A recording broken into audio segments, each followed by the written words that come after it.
కొంతమంది callers Sai devotees పేరుతో call చేసి మమ్మల్ని విసిగిస్తూ ఉన్నారు. ఇప్పుడు ప్రత్యేకంగా ఒక కాల్ గురించి చెప్పాలి, అది లలిత్ కుమార్ గారికి వచ్చింది.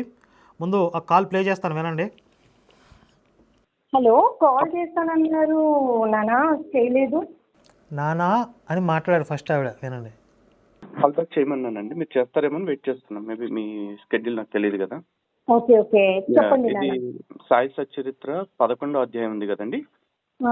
11వ అధ్యాయంలో బాబా స్వయంగా చెప్తున్నమాట. ఎవరు దాదా వచ్చేసి ఆయనకి నుదుట త్రిపుండ్రం పెడతారు కదా, అప్పుడు చెప్తున్నారు. పక్కన మహల్సపతి అడిగారు అనమాట. మహల్సపతి కాదు, పక్కన పండిట్జీ అడిగారు, ఎందుకని మేము ఎప్పుడైనా నామం పెడతానంటే పెట్టించుకోలేదు, ఇప్పుడు అతను పెడితే ఎందుకు నామం పెట్టించుకున్నారని అడిగితే, అతని గురువు ఒక బ్రాహ్మణుడు, నేను ఒక ముస్లింను, అయినా సరే నన్నే ఆయనగా భావించి అతను నన్ను గురు పూజ చేశాడు.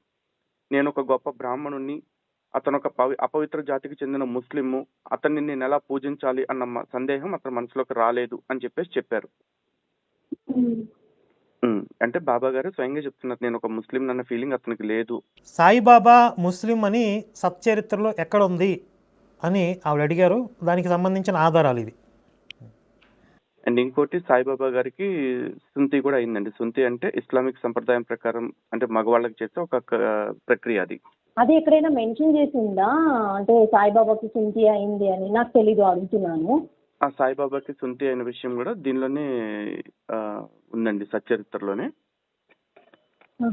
అది కూడా రెఫరెన్స్ ఇస్తున్నారండి. అంటే వీళ్ళు చదవకుండానే ఒక అభిప్రాయానికి వచ్చేసారు, ఒక విశ్వాసానికి వచ్చేసారు. వాళ్ళ విశ్వాసానికి విరుద్ధంగా ఉన్నాయి కాబట్టి మనం చెప్పే వాస్తవాలు అవి జీర్ణం కావట్లా.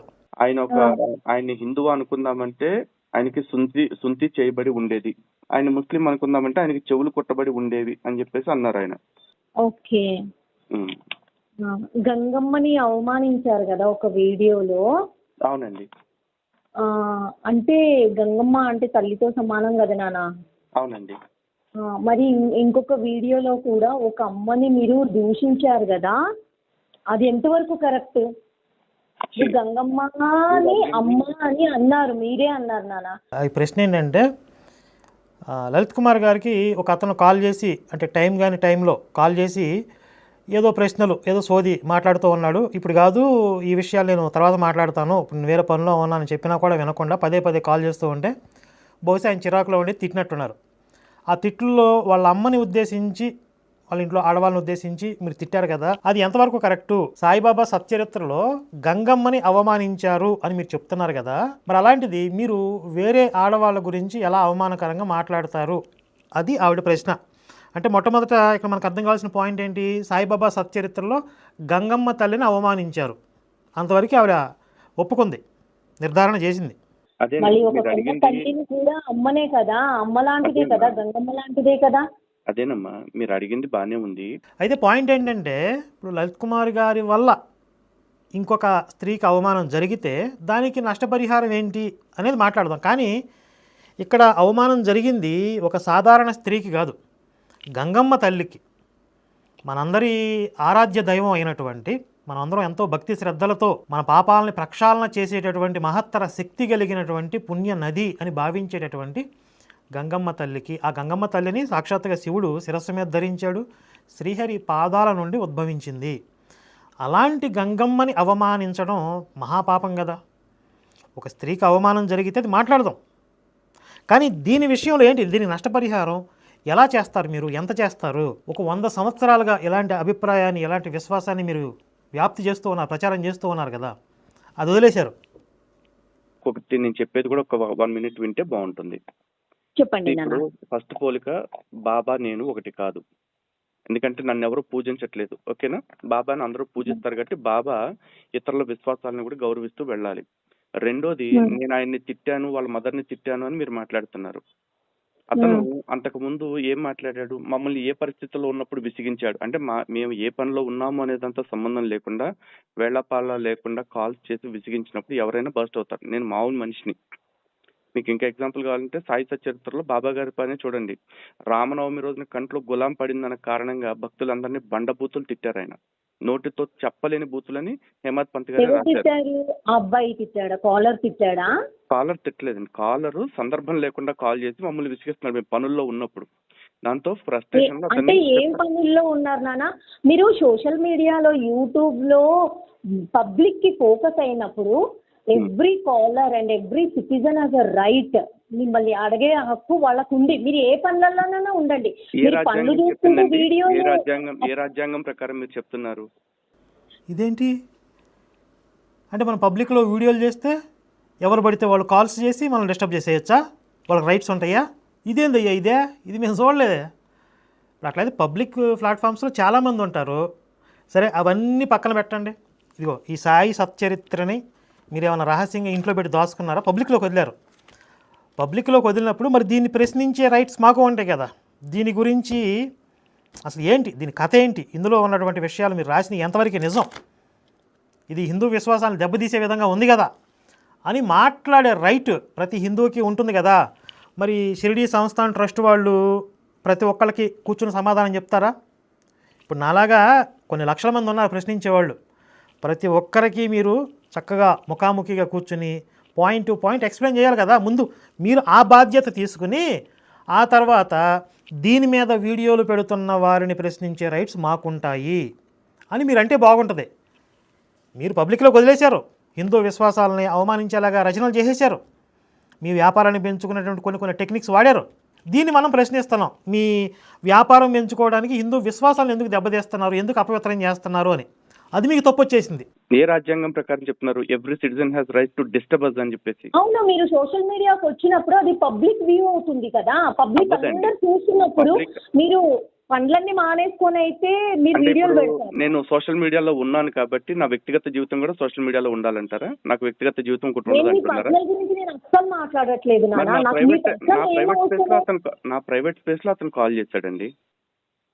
చూడు, నేను ఒక మాట చెప్తున్నాను. మీరు పనులు మానుకొని వీడియోలు పెడుతున్నాం, నన్ను డిస్టర్బ్ చేశాడు అని అన్నారు కదా. నేను ఆ కాలర్ వాళ్ళ మదర్ని మాట్లాడుతున్నాను. ఈవిడికి అంత ఏజ్ ఉన్నట్లుగా మీకు అనిపిస్తుందా? ఆ కాల్ చేసి తిట్టిన అతనే కొంచెం పెద్ద వయసులాగా అనిపిస్తున్నాడు, అండ్ మిడిల్ ఏజ్లో అనిపిస్తున్నాడు. వాళ్ళ మదరు ఏమో బాబా మెరాకిలం ఇది. నువ్వు నన్ను ఏ విధంగా బూతులు మాట్లాడే అధికారం నీకు ఎవరిచ్చారు? నా పర్సనల్ లైఫ్, నా వ్యక్తిగత జీవితంలో మీ అమ్మ ఇలాంటిది అని అంటే మీ అమ్మ కూడా సేమా? నీ పైన కేసు ఫైల్ చేసినాను, రికార్డ్ చేసుకో. ఇది ఆవిడ పర్మిషన్ ఇచ్చారు, రికార్డ్ చేసుకో, ఇది పబ్లిక్లో పెట్టుకో అన్నట్లుగా ఆవిడ మాట్లాడారు కాబట్టి ఇప్పుడు మేము పబ్లిక్లో పెడుతున్నాం. ఇది అవసరం ఉంది కాబట్టి. నువ్వు నీకు మూడింది, నా జోలికి వచ్చావు నువ్వు. నేను ఇన్ని రోజులు ఆ వీడియో చూడలేదు, నేను చూసిన తర్వాత చెప్తున్నాను. నీ పైన కేసు ఫైల్ అయింది. నువ్వు ఎక్కడుంటావు, నీ నంబర్ ట్రేస్ చేసుకొని వచ్చి నేను అరెస్ట్ చేపిస్తాను. నువ్వు ఏ అధికారంతో మాట్లాడేవు? ఒక తల్లిని అనే అధికారం నీకు ఎవరు ఇచ్చారు?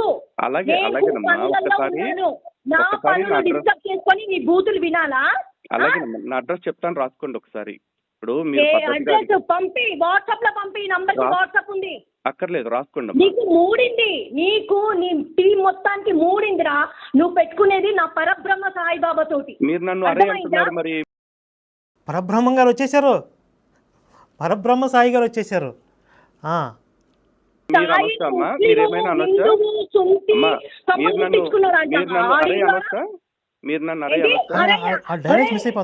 నిన్ను అరే అనే అధికారంలో అసలు లోపల నా కొడుకు నిన్ను మర్యాదగా మాట్లాడా. చూసారా ఫస్ట్ ఎలా మాట్లాడింది? సాంప్రదాయిని సుప్పిని శుద్ధపూసని అని మాట్లాడింది, నాన్న అని. ఇప్పుడు అరే నా ఇది సాయి భక్తుల పైత్యం. ఇప్పుడు సరే, ఆయన మాట్లాడిన దాంట్లో తప్పు ఉంటే నువ్వు కేసు పెట్టానంటున్నావు, అరెస్ట్ చేపిస్తానంటున్నావు, లీగల్గా వెళ్ళు. ఇప్పుడు నీ మీద కేసు పడింది కదా, నువ్వు చేసింది శుద్ధపోస పనే. ఇప్పుడు అనవసరంగా ఆయన డిస్టర్బ్ చేస్తే, పదే పదే విసిగిస్తే, మీరు 100 కాల్స్ చేసి విసిగిస్తే ఒక కాల్లో ఆయన అరెస్ట్ అయ్యారు. సరే, ఆ బూతుల గురించి వస్తాయి. ఇప్పుడు బూతులు తప్పు అయితే అసలు బూతులు మాట్లాడిన వాళ్ళు ఎవరు?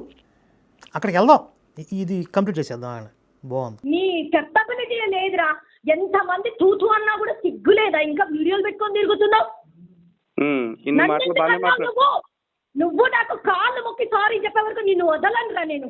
మీరు కూడా నా కాళ్ళు జుట్టు వదిలేసి జుట్టు ముడైన అన్నట్లుగా చెప్తాను. దుశ్శాసనుడు రుధిరంతో దీన్ని తడిపిన తర్వాతే నేను ముడేస్తాను ద్రౌపది లెవెల్లో శబ్దం చేసినట్లుంది. నేను మిమ్మల్ని అన్న మాటలకి క్షమాపణ చెప్తానమ్మా. ఆ యొక్క లలిత్ గారు ఏమంటున్నారంటే, ఒకవేళ ఆ పర్సన్ మీరు అయితే నేను క్షమాపణ చెప్తాను, కానీ నా ప్రశ్న ఏంటంటే అని ఆయన అడగబోతుంటే ఆయన అడగనివ్వట్లా. నేను మిమ్మల్ని క్షమాపణ చెప్తానమ్మా, మీరు కూడా నా కాళ్ళు పట్టుకుంటారా మీరు అన్న మాటలకి? నా సాయి బాబా దగ్గరికి షిరిడీకి రారా నువ్వు, లాగుతా నిన్ను షిరిడీని. నేను కమిషనర్ సుధీర్ బాబా సుధీర్ కమిషనర్. అసలు ఏంటంటే మనకే పోనకం వచ్చేస్తున్నారు చెప్పేదానికి. ఏ సుధీర్ గారమ్మా? ఏ సుధీర్ గారా? నీకు చూపిస్తాను కింద నుంచి మీ దాకా. కింద నుంచి మీ దాకా చూపించిద్దంట. అసలు నువ్వు రెడీగా ఉండి అసలు చూపిస్తా. ఏ సుధీర్ గారు ఒకసారి చెప్తారా? మీ అమ్మ ఆరింగ్లది కాబట్టి నేను ఆరింగ్ లాగా, కానీ అందరి దగ్గర వీడియోలు చేస్తున్నావు నువ్వు అట్లా. ఏ సుధీర్ గారు చెప్తే ఆ కమిషనర్ గారితోనే మాట్లాడతాను. అంటే ఫ్రస్ట్రేషన్లో మరి ఏం మాట్లాడాలనుకుని ఏం మాట్లాడుతుందో కూడా తెలియని పరిస్థితుల్లో ఉంది. ఆడింగిలోడా అంటూ మాట్లాడింది. మళ్ళీ ఏమంటుంది, మీ అమ్మ అని వాళ్ళ అమ్మగారి ప్రస్తావన తీసుకొచ్చింది. వెనకాల ఒకటి ఇట్లాగే మా అమ్మని అంటారు నీ అమ్మ అన్నాడంట. అట్లాగే ఉంది. మళ్ళీ ఈ కాల్లో ఆవిడ ఏమంటుంది, షిరిడీకి రారా అక్కడ చూపిస్తానంటుంది. అంటే షిరిడీలో ఏదైనా అండర్ వరల్డ్ మాఫియా ఉందా వీళ్ళకి? వీళ్ళందరూ ఒక్కటే మాట్లాడుతున్నారు. గుండెగాడు దగ్గర నుంచి వీళ్ళందరూ షిరిడీకి రా అక్కడ కొట్టిస్తా, షిరిడీకి రా అక్కడ నీకు రాడ్లతో వదిలేస్తాం, షిరిడీకి వస్తే నీ వేలు కట్ చేస్తాం. ఇక్కడ సాయిబు మతం మనం ప్రశ్నిస్తూ ఉంటే వీళ్ళ మార్కెట్ దెబ్బతింటుంది, వీళ్ళ వ్యాపారం దెబ్బతింటుంది. కాబట్టి షిరిడీలో కేసులు పెట్టించి అక్కడికి పిలిపించి అక్కడ ఏదో చెయ్యాలి అనే కుట్ర ఇందులో స్పష్టంగా కనిపిస్తూ ఉంది. ఇప్పుడు బూతులు, దీని గురించి మనం మాట్లాడదాం. మనం సాయిబాబా గారి సత్చరిత్రలో 41వ అధ్యాయం అండి. ఇక్కడ 41వ అధ్యాయంలో 534వ పేజీలో ఒక పారాగ్రాఫ్ చదువుతున్నాను. ఇక్కడ దేవ్ అనే ఒక పర్సన్ వస్తాడండి షిరిడీకి. అతనికి సాయిబాబాతో ఏదో చిన్న కాన్వర్జేషను. అయితే ఈ దేవ్ అనే వ్యక్తి అక్కడ షిరిడీలో ఉన్నటువంటి ఇంకొక వ్యక్తిని ఒక ప్రశ్న అడుగుతాడు. ఆ ప్రశ్న సాయిబాబాకి నచ్చలేదంట. నచ్చకపోవడం చేత అతనికి బుద్ధి చెప్పాలి, లేదా వీళ్ళ భాషలో జ్ఞానోదయం కలిగించాలి. అది ఏ విధంగా కలిగించాడంట ఒకసారి ఈ పారాగ్రాఫ్ చూడండి, 534 పేజీలో. అప్పుడు మొహం చిట్లించి అటు ఇటు చూసి దేవ్ వైపు కోపంగా చూస్తూ సాయి అతనిపై మండిపడి ఇలా అన్నారు, నువ్వే దొంగవి, నువ్వు తప్ప ఇప్పుడు ఇక్కడికి చింకి బట్టలు కొట్టేయడానికి ఎవరొస్తారు? నువ్వే దొంగవనుకుంటున్నా, ఇక్కడకు నువ్వు దొంగతనానికే వచ్చావా? నా చింకి బట్టలు ఎవరో కొట్టేశారు, అది నువ్వే, నువ్వు కాకుండా లోపలికి ఎవరు రాలేదు. నల్ల జుట్టు నరిసిపోయినా కానీ నీ బుద్ధి కొంచెం కూడా మారలేదు.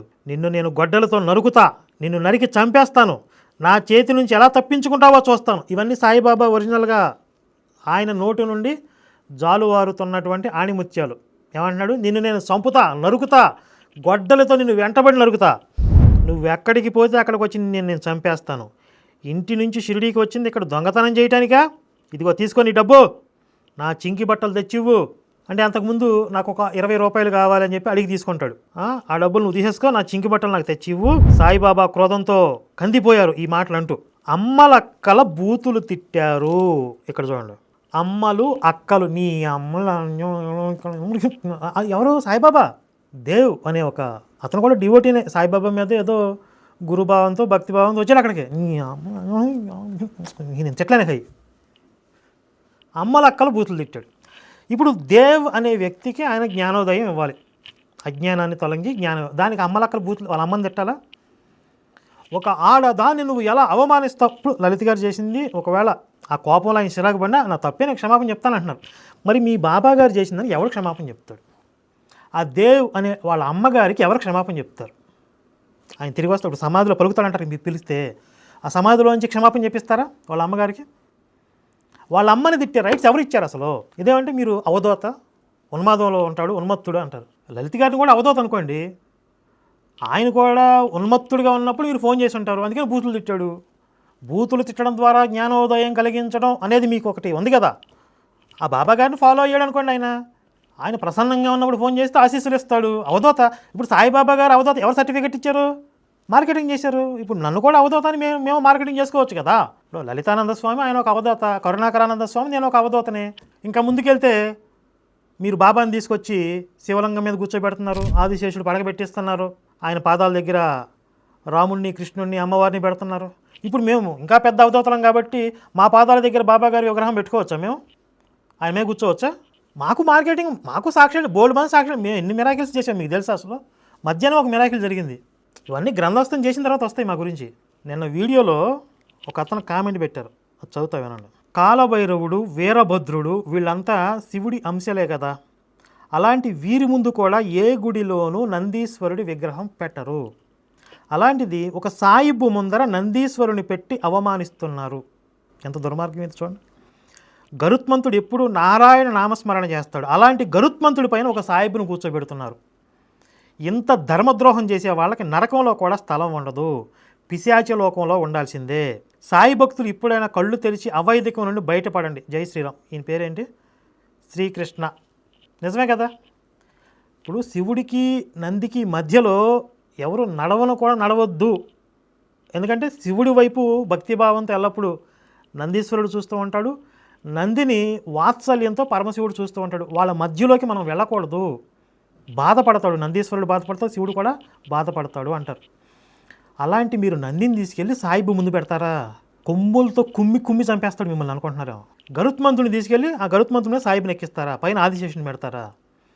రాముడి వేషంలో బాణాలు పెట్టేస్తారు, వేణుగానం, చేతిలో ఫ్లూట్ పెట్టేస్తారు కృష్ణుడిలాగా. ఏంది పైచి ఇప్పుడు ఇట్లాగే వదిలేశారు. రేపొద్దున శివపార్వతుల కళ్యాణం ప్లేస్లో ఏం చేస్తారు? సీతారాముల కళ్యాణం ప్లేస్లో కూడా ఏం చేస్తారు? మీరు అంత కూడా తెగిస్తారు. మీరు అంతకి కూడా బరి తెగిస్తారో. ఇన్ని దేవతా స్వరూపాలు ఉన్నాయి. ఇప్పుడు శివుడికి కేశవుడికి అభేదం అని అనుకుంటాం కదా మనం, అలా నమ్మేటటువంటి భక్తులు కోటలో ఉన్నారు కదా. కానీ గరుత్మంతుడి మీద శివుని కూర్చోబెట్టారు ఎప్పుడన్నా? విష్ణువు ముందు నందిని పెట్టారు ఎప్పుడన్నా? ఏ రూపానికి ఏ తత్వానికి ఉండేటువంటి ఆరాధన పద్ధతులు, ఆగమ శాస్త్రాలు దానికి ప్రత్యేకంగా ఉంటాయి. ఇంత ఒళ్ళు బలిసినటువంటి విధానాలు ఒక్క ఈ సాయిబు మతంలో తప్ప ఇంత దోషాలు ఎక్కడైనా ఉన్నాయా? ఒక స్త్రీని అవమానిస్తే అసలు నిన్ను కింద నుంచి పైకి చూపిస్తాను, అసలు గడగడలాడిస్తాను అని చెప్పింది కదా ఈవిడ. మా ఆరాధ్య దైవాలని మీరు ఇంత దారుణంగా అవమానిస్తే మిమ్మల్ని ఏం చేయాలి?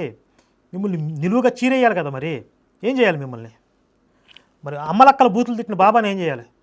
సాయిబుని అమ్మలక్కలు ఒకసారి కాదు తిడతానే ఉంటాడు. దాదాపుగా 2-3 చాప్టర్లకు ఒకసారన్నా ఈ బూతుల పర్వం వచ్చింది. కొడతాడు. ఒకటి సట్కా తీసుకుని కొట్టాడంట, ఒకటి మీద రాళ్ళు తీసేసాడు, ఒకటి గొంతు పట్టుకుని పిసిరాడు. ఈ పిచ్చకొట్లు కొడతాడు ఒక్కొక్కసారి దొరికినట్టు. మెంట్లో అవదోత అంటున్నారు మీరు. ఇప్పుడు కొంపతీసి నాకు ఫోన్ చేసిద్దేమి ఈవిడ, నీకు చూపిస్తారా? నాకు అసలు మంచి మాటలు రావు తల్లు, చెయ్యి మాకు, నేను పెద్ద అవధూతనే, దండవరా దోత అని ఫోన్ పెట్టేస్తావు. జై శ్రీరామ్, భారత్ మాతాకి జై.